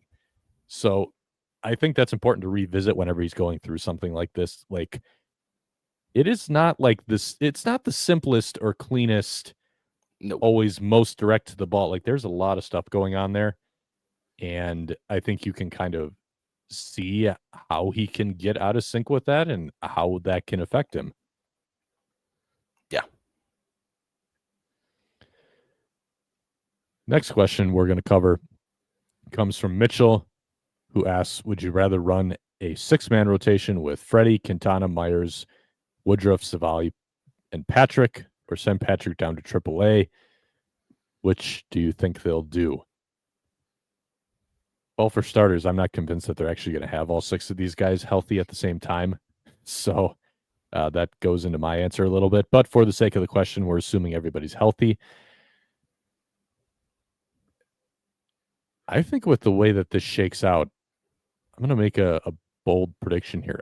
I don't know that Tobias Myers' rotation spot is actually a lock. Depends on how everybody else is performing, but I do think there is a world where they could use his option, depending on just how everything's looking in that moment. I'm not saying that is what's going to happen. You know, maybe Patrick does start struggling and that makes the decision easier. But if the rest of these guys are healthy and they're looking okay, and Myers is the one who looks like a little bit of a weak link right now, I don't think they would hesitate that much to send him down to AAA and send him down to Nashville to work on some things. Yeah, I don't think you're wrong on that. I think I agree, first of all, that there's a decent chance somebody's hurt or somebody doesn't come back at the same time, and it sorts itself out, because that is how it tends to work.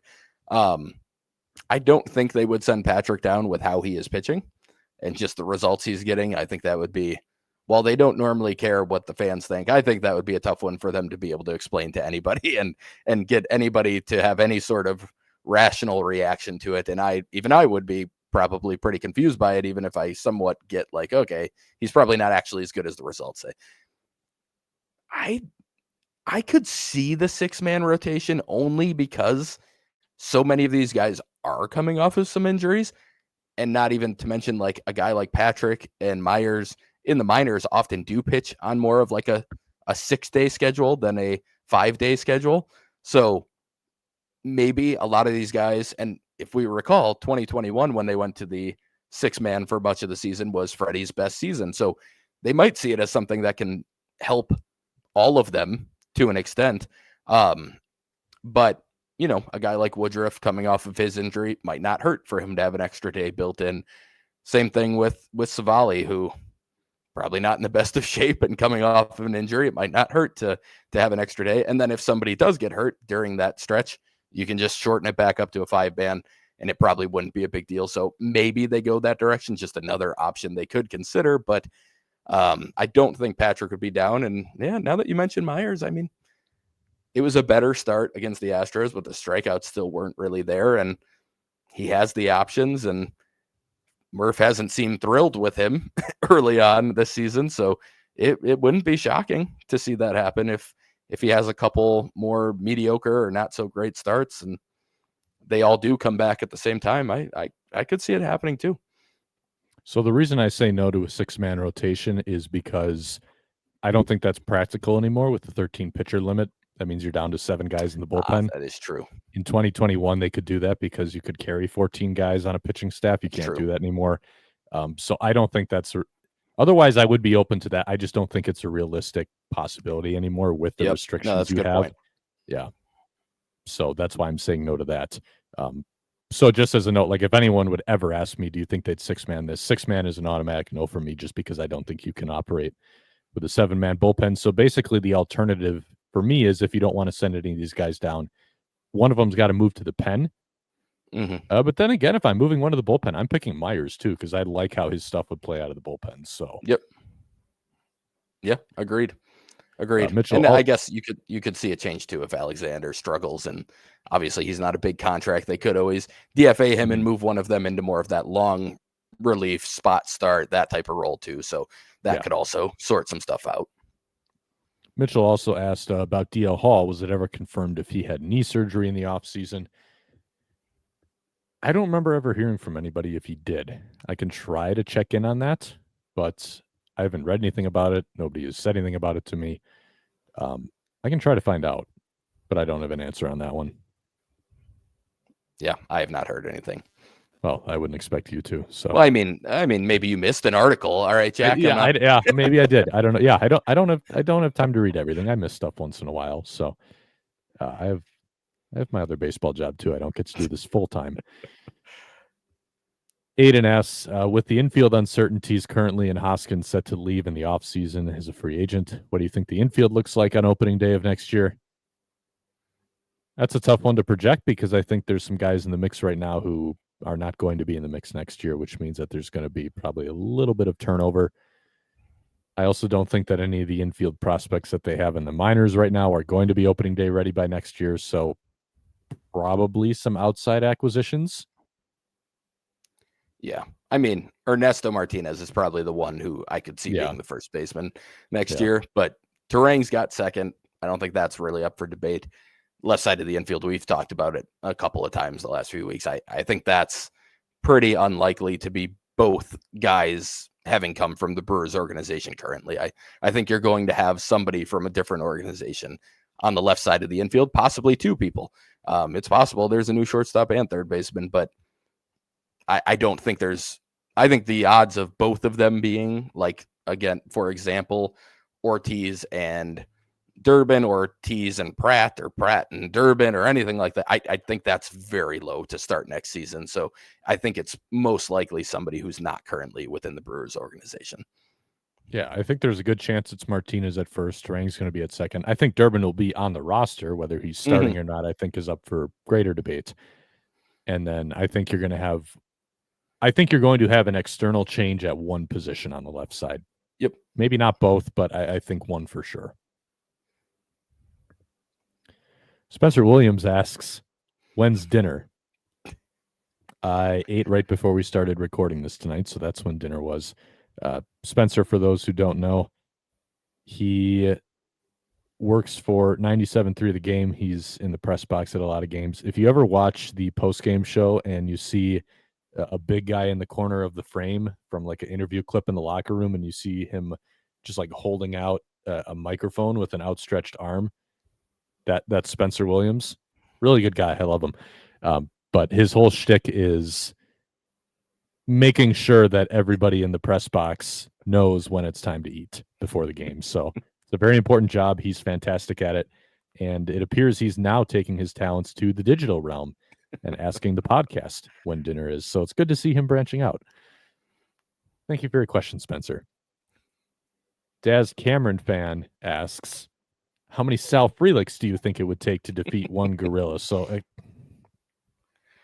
I would ask how the man versus gorilla internet phenomenon started, but I don't care that much. So If I had to give a number of Sal Frelick's, 1,000, I don't know. I think that's solid. Gorillas are strong, dude. Like, yes. Now you are probably the only way you're beating the gorilla is basically if you have enough weight in manpower to like jump on top of the gorilla and crush it to death. That's the only way you're beating it. Yep. Nope. That you are getting to the crux of what has been a very long, week plus long argument on social media about how many people it would take. And yeah, I was going to throw out pretty close to 1,000 as well. So I think that's probably where we have to land. Obviously, the guy's scrappy. He played hockey. He's got some fists, I'm sure, that he can throw, but none of that matters. It's going to take a lot of them. Yeah, you're right. I mean, the thing with him, the scrappiness is important because you got to be willing. Some of them are going to be lost. Like, you got to be willing to go in there and die for it to work. So I feel like Sal might have that in him, or at least in like 100 of the 1,000 that he has, and the rest of them can pile on top and crush him, like you said. So I think 1,000 is a good number. So we just solved this thing in like 45 seconds. Yeah, well, they've been saying the entire internet could not do. We did in 45 seconds, I guess. I would say that means the internet can bring all of its problems to us, but I want nothing to do with that. I'm not touching 95% of the internet's problems. So, on that note, it's time for Spencer to talk about some minor leaguers. It's the minor league sandbox to close out the show. A wonderful segue, as always, Jack. Yep, we got a bunch of minor league related questions this week, which always makes me very happy. So thank you for all of those, and I'm sure that will extend my time even further than Jack would prefer, or even more than normal, beyond what Jack would prefer. But first off, we got a question from Older Potato, who basically just asked for top 100 prospect reaction to the new Baseball America Top 100. Listing them off first: Jesus Mate all the way up to number 6. And the 5 above him are all quite a bit more advanced. So there is an outside chance that he is the number 1 prospect in baseball just purely through graduation by the end of this season. Pretty incredible, pretty exciting. We have a question on Made in a second, so I won't talk too much about him. Cooper Pratt all the way up to number 28. I believe he jumped 27 spots on the rankings. Josh Norris was with Steve Pfeiffer, Sparky, on his radio show the other day. Josh Norris, the lead editor, I believe, at Baseball America, talking about Made and Pratt. And he said there are evaluators who have been putting a 70 on Pratt's glove. And he's talked to one scout from one team who said that internally they view Pratt as a top 10 prospect in baseball. So there is quite a bit of hype around him, and the numbers might not like show that, but this is kind of where I come back to. I've always kind of compared him to JJ Hardy, where it's like, man, the guy's just a good baseball player who does a lot of good things on the field. Plays really good defense, even if it looks like he's not the fastest guy in the world. He seems to get to everything, and just has a really good approach at the plate, has some pop. Like, I'm a big Pratt fan. I do think there's a chance he's up for the Brewers at some point next year. I just don't, like we just talked about, I don't really expect that to be an opening day thing. Jacob Mizorowski at 35. I've talked about Miz a ton lately, but they like the improvement in the command and the changeup they mentioned. Jefferson Cairo at number 68, and he has fallen down the rankings, but that's really just because it's been a year and a couple months since we last saw him play, and people have passed him. They still like him, especially assuming he comes back healthy. And Older Potato also asked, any news on Cairo? Not that we haven't really talked about the last couple of weeks, but he is still rehabbing off of his hamstring injury. It sounds like he's going to be back in rehab games at some point, whether that's in the Arizona Complex League or perhaps he just goes straight to Nashville, where it's not technically a rehab assignment. But it sounds like it's going to be a lot of DH early on, maybe sprinkling in some catching, but trying to kind of ease him back into that. So I think in terms of the outlook for this year, that makes it unlikely that we see him. And at best, it's probably like a September call up if we do see him. They have Jorge Alfaro. They have Anthony Siegler as options to be that third catcher if say Contreras' finger becomes a bigger issue or Haas goes down with something, like they do have options to fill that third spot. So I think they'll be slow with Cairo, but it will be notable that he will have burned 2 full option years without ever having touched the big leagues because of this injury, which is very unfortunate. He will only have 1 option year left heading into next year. And then the new addition to the top 100 is Luis Pena, the other DSL standout who made it to low A and is also crushing it there. He came in at number 79. So we had a question on Mate and Pena from Older Potato as well. Outside of shortstop, what positions do you see Mate and Pena projecting best at in the field? Are there any limitations to keep an eye on while watching the Wunderkinds? Both of them have been splitting time between short and third and DH, but defensively short and third. I think Pena might have a shot to end up in the outfield, but I actually think he looks like his actions in the field look really good to me. Both of them have had some error issues. I just don't care that much about errors at the lower levels. Like Pratt had some errors at the lower level. I don't think it's a big deal. I think it's something that happens with young players. If you're getting to stuff that, takes some good range, if you're attacking the ball, if you're making, if your footwork looks solid, like I don't care that much about it in terms of the errors. Like obviously you don't want them, but it just doesn't bother me much. But I would say if there are limitations on both of them, it would probably come in the field. And even those I just don't think are super concerning at this point. Both have very good arms, so they can handle third base defensively. But I think Pena, if either of them move to the outfield, it would be Pena. And I know there has been talk of that at times. But yeah, that kind of answers those. Mitchell asked, who is a better defender at third base, Caleb Durbin or Mike Bovee? I haven't seen Bovee a ton lately because he's been hurt and he played a lot of first in Double-A. I'd probably lean Durbin just because of that. I don't know how Bovey's going to look the next time he's over there. He is back in Double-A. He's back healthy. Very good to see. But I don't know how much he's going to play third base. I always thought it was serviceable, which I guess is probably what I would describe Durbin as, but Durbin's a better athlete. So I don't know. Probably coin flip for me. I know that's not a great answer for an either or question, but yeah, I think I would still have to say kind of up in the air until I see more of Bovee at third base.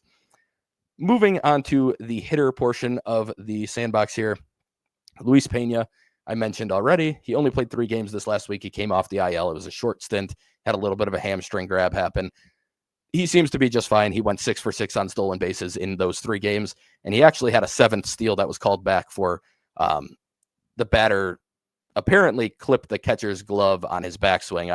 I don't think he did. So really, he went 7 for 7, but in the stats, he went 6 for 6. He went 5 for 11 at the plate.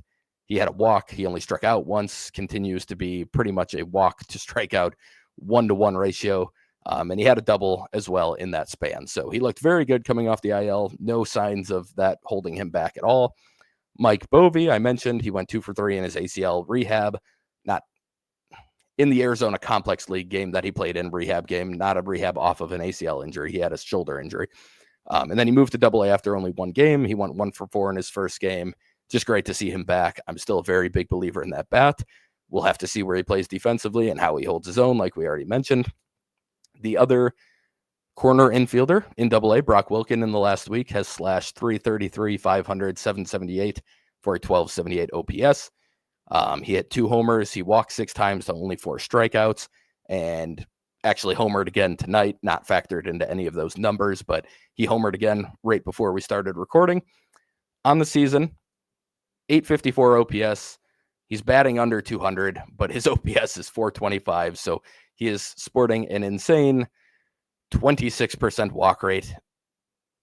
Hard to say that that's sustainable, but the good news is he has made legitimate strides in terms of chase, but also whiff rate is down over 3%, strikeout rate is down 3%, and he's up to a 157 WRC plus. I think the concern is whether he can make up for some of the walks with some hits when he needs to. When guys start attacking him a little bit more often, I'd still consider him more passive than patient at the plate.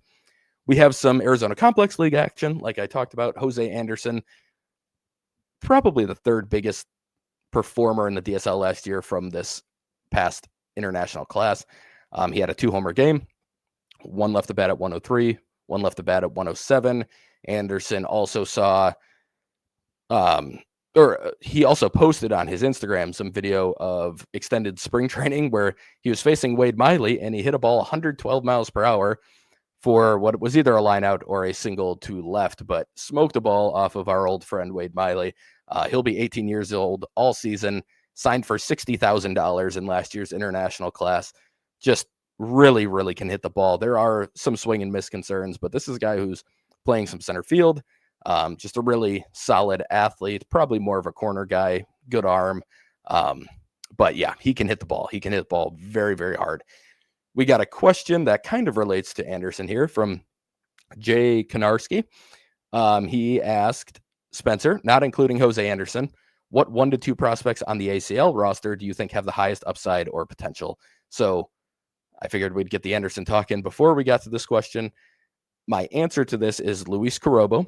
He's a catcher. He has some Jefferson K-Row types of qualities. He threw out over 45% of base stealers in the DSL last year, which is absurd for some pitchers in the DSL have no idea how to hold runners. Normally, base runners are incredibly successful stealing in that league, and he threw out what would be an insane rate at any level in the minors. So cannon of an arm, pop times that are already bordering on like plus for big leaguers as a 16/17-year-old. And he has some pop in the bat, and it gives me a lot of K-Row vibes. I don't think he got off to the greatest start in like the first 3 games he's played so far, but that doesn't concern me much. I'm a really big fan of him. Jorge Quintana, shortstop. We got a question about him, so I won't talk too much before I read that question. Tyler asked, is Jorge Quintana getting lost with all the hubbub about Carolina? Him being stateside as young as he is in the ACL is still impressive. Any chance he sees a bump up to Carolina by year's end? So to answer all of that, yes, he is being overlooked. And yes, I think there's a chance we see him in Carolina at some point. He was the highest bonus in last year's class, higher than Mate, higher than Pena, higher than Anderson, higher than any of them, higher than Corobo, who was one of the higher ones too. He's off to a solid start in the ACL. It's a small sample. I posted video from his Instagram story of his 107-mile-per-hour homer he hit. He's a switch hitter, shows power from both sides. He's 2 for 2 on steals. He's got a 3-3 strikeout to walk so far in the early going. Defense is supposed to be very, very strong at shortstop, very smooth. He has had some error issues this year, and like I mentioned earlier, I don't care about that. It doesn't bother me. If it becomes, obviously, as they continue to move up the ranks and as they continue to get older, like you have to see the errors clean up. That can't continue all the way to the big leagues, but it's just not something I care about a ton right now. So yes, he's being overlooked. Yes, I think there's a chance he's in Carolina when Mate or Pena or both end up in Appleton. I think he probably backfills that. So yeah, this is a good player. This is another legitimate prospect from that class, as are Corobo, as are Anderson, as is a guy like Handelfry Encarnacion, which great name, but also a legitimate prospect who hits the ball very hard as well. But yeah, it's a very fun class. We've talked about it a lot over the last year or so. Moving to the pitching side and sticking with another player from the same international class. We're starting with another complex league player here, the only pitcher we'll talk about. I'm not sure if I'm pronouncing the first name right, but Micaeus Mercedes. He's a right-handed pitcher. He's in the mid-90s. He'll be 18 for the majority of this season, or complex league season. He has a changeup in the upper 80s with what seems to be pretty good depth when he can get it down, and then a high spin slider in the mid-80s. So in his stateside debut yesterday for the complex league Brewers, he went 4 1/3 shutout, 3 hits, 1 walk, 6 strikeouts. He had a 40% whiff rate, and 42 of his 63 pitches were strikes. So really, really nice start for him. Any 18-year-old throwing in the mid-90s already is pretty notable. I mean, that's a guy that's the type of arm that generally gets drafted in a major league draft coming out of high school. So definitely want to keep an eye on. He was one that got one of the bigger bonuses they've given to a pitcher the last few years. It was in the it was pretty well into 6 figures, which they don't do a ton of for pitchers. So definitely a name I will be keeping a close eye on. Other pitchers of note, Coleman Crow. I was watching this start while we were waiting to start recording. Went 4 2/3, 2 hits, 1 walk, struck out 8. He's coming off of Tommy John. He was the return for Tyrone Taylor and Adrian Hauser. Javik Blake, the AA announcer, mentioned that he has spun some of his breaking balls up to 3,600 RPMs, which is absolutely insane. And he sits well over 3,000 on the breaking balls. Tonight, he had 6 strikeouts on the curveball, 1 on his sweeper, 1 on his cutter. His fastball was sitting 92 to 94. I'd love to get some data on the fastball because he was one of the guys who was breaking out partially because he was using the tacky ball, and he had added quite a bit of induced vertical break with the tacked ball a couple of years ago. If Crow can actually hold some of that induced vertical break without the tack, this looks like a guy who should be in AAA soon and then should start being considered as another depth piece for the Brewers. And he is running out of team control. This is actually his last year. He is a minor league free agent at the end of this year because he was a high school pick with a bunch of injuries. He had COVID mixed in, and he's been Rule 5 eligible for 2 years. Just the injury ended up keeping him from having to be protected. But seems like if he continues what he's doing right now, a pretty good candidate to be protected by the Brewers next year, much like Ernesto Martinez on the hitting side. 3 more pitchers to go through, 2 from this past year's draft and 1 from the draft before. So Tyson Harden, again, we've talked about him a lot. He went 7 shutout, struck out 9, 4 hits, no walks in his last outing. Season-long ERA of 0.7. His FIP is in the 1.6 range, so that's quite good on its own, obviously. The strikeout rate and walk rate help explain that because he has a 30.2% strikeout rate and a 4.2% walk rate. His overall whiff rate is 31.2%. I'm not going to say the name that somebody who's watched him and has some of the data told me, but there was a comp thrown out to me that, like, best case scenario, if things click for Harden, it's a name that is absolutely insane. And maybe I'll share it another time if this continues throughout the season. But some people view him as an incredibly high ceiling prospect right now, and somebody who's probably going to shoot up prospect lists this season. Bishop Letson, another name who's already been moving up lists and probably will continue to do so. His last outing, and he did pitch today. I haven't looked at what he did today, but his last outing before we recorded, 5 shutout innings, 3 hits, 1 walk, 9 strikeouts himself. He has a season-long ERA of 1.27, 33.3% strikeout rate to a 5.1% walk rate. A guy who's recently out of high school. He'll be 20 all season. As much extension as anybody in baseball, 7.5 feet on average. He's already sitting 92 to 94. He has touched 98 before with a 4-seam. He has a 2-seam. Both are solid pitches. He has a slider that's nasty, and he's got a changeup that's looking pretty good. I actually wrote about Letson for Brewer Fanatic today. I believe that came out, so you can read more about him there. And then Jaron DeBerry made his pro debut. He went 2 innings, 4 hits, no walks, 4 strikeouts, 1 earned run. His fastball is in that 91 to 93 range. Based on what we are getting, there was no radar gun on the scoreboard like some teams have. Curveball was spinning at over 3,000 RPMs, and he got -12 induced vertical break on a couple of them. So very interesting curveball. He throws a legitimate 6-pitch mix. He's got all 3 fastballs. He's got the slider, curveball, and changeup. He's also very projectable still. He's super skinny, despite being a college pick and a senior sign. I think there's untapped velo in there for him, so he should be able to add some muscle, hopefully add some velo as well. He was dealing with some injuries this spring, so he's working back from that, but a solid debut. Nothing was hit hard. He gave up 4 hits, but they were mostly little bloopers and a little roller up the middle, so really, really solid start for him.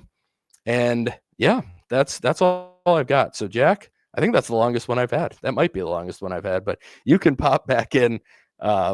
But yeah, tons of really good stuff as usual. This has just been a very, very fun season to follow so far on the minor league side. I don't know if this has been your longest one. I think you've gone past this before. Wow. I don't have the stats in front of me though, so maybe my most jam-packed. Then I'll say maybe your most efficient, most information relayed per minute. Sure. We Yeah, we can can start come up with a tracking that. metric on that. I'll have to go through and study all the minor league segments and see what we come back with. Thank you all for listening this week. Brewers will be on the road first playing Tampa Bay, and then they're going to be going to Cleveland. I'll be in Cleveland covering that series, so have some stories from the clubhouse starting next week, and then we'll be back next Friday as well to break down all of the action for you on the Brewer Fanatic podcast.